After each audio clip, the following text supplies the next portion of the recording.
Hello, everyone, and welcome to week 2 of our Moody Talks. This month, we are focusing on the emotion envy. And envy is one of those emotions that is valid, but it's also core to us. And I think a lot of times people don't want to admit that they feel it, but they don't feel like it's comfortable to feel that, right? So we're going to talk about envy and secondary emotions this week. I also talked about last week, we talked about descriptive words that we use for envy and how intense they are for us. So if you don't if you haven't seen that one, please go back and take a look, because it's important for us to, have descriptive words for a feeling and know their intensity. So with a word scale, you can put the different descriptive words on that scale so that you can know how intense the word is when you use it. And that can lead to helping you with finding coping skills for that particular feeling and that intensity, right?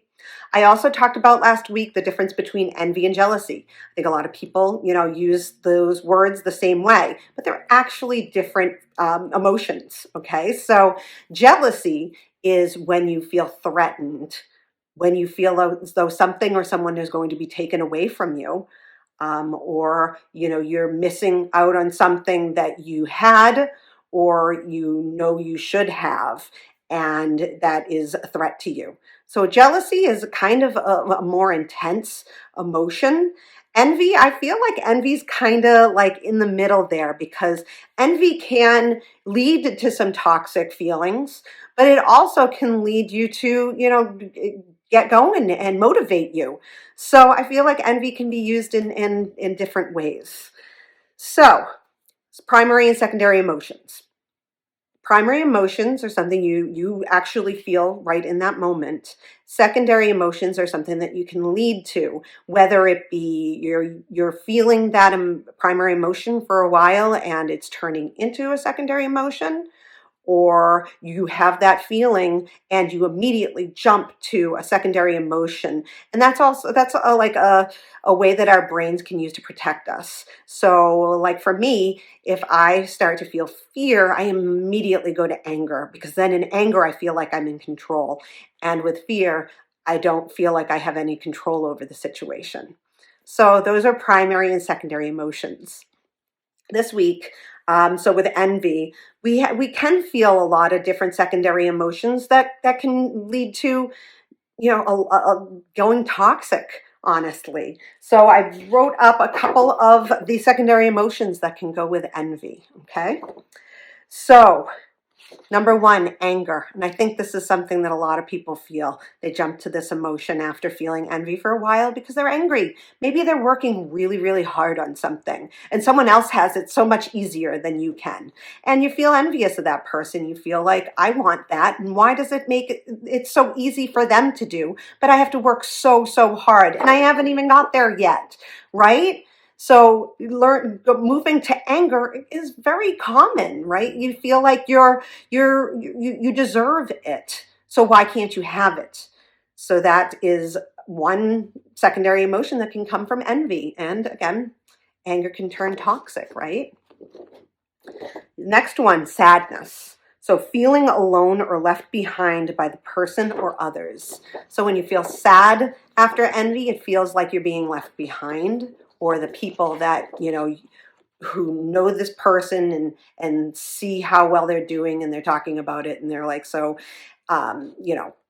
happy about them getting to where they are, and you feel as though you're left behind. Nobody's talking to you. Nobody's cheerleading you on because it's harder for you, or you feel as though you had it or have it and it's just not it's not being looked at. People aren't paying attention, right? So that can lead to sadness and depression. When you just feel like you can't get to whatever it is you want when somebody else may get it much easier, right? So that's sadness. Then we have guilt.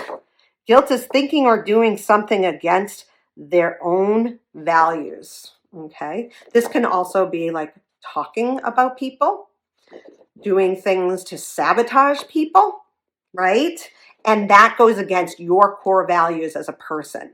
You start to do things that, make you feel as though you've turned on your own values because you want to make others feel as though they're not doing as well. You might want to sabotage them. And that's not something that you would do.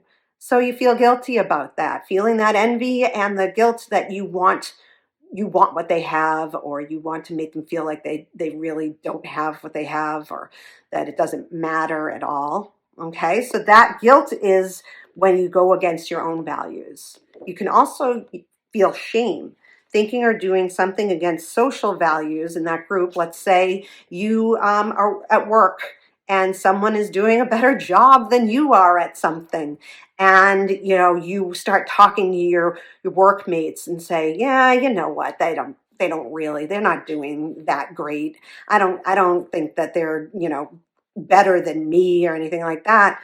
And that can make others turn on you, essentially, and be like, well, why would you say that? Why are you talking about them, that they're not doing the good job that they're doing? So you're being shamed by the social value of people saying, no, you can't do that. You can't talk about people badly because you wish you had what they had, or that you could do what they do, right? So those are four of our secondary emotions. I think they're the most prominent emotions for envy, honestly, because envy, like I said, envy can turn toxic, or it can be a huge motivator for you. Okay. And that's a great thing, to have a motivation because you have this one feeling. And I think that's what envy is there for us, is to motivate us, to get us moving in the direction that we feel we should be going, or that we want to be going. So those are secondary emotions, and primary and secondary, and how they work together. So I hope you guys will come next week for, we're going to do some coping skills that help us to, before envy turns into a secondary emotion, how we may be able to stop that with some coping skills. Okay? So I hope you have a great rest of your week, and I will see you again next week. Bye.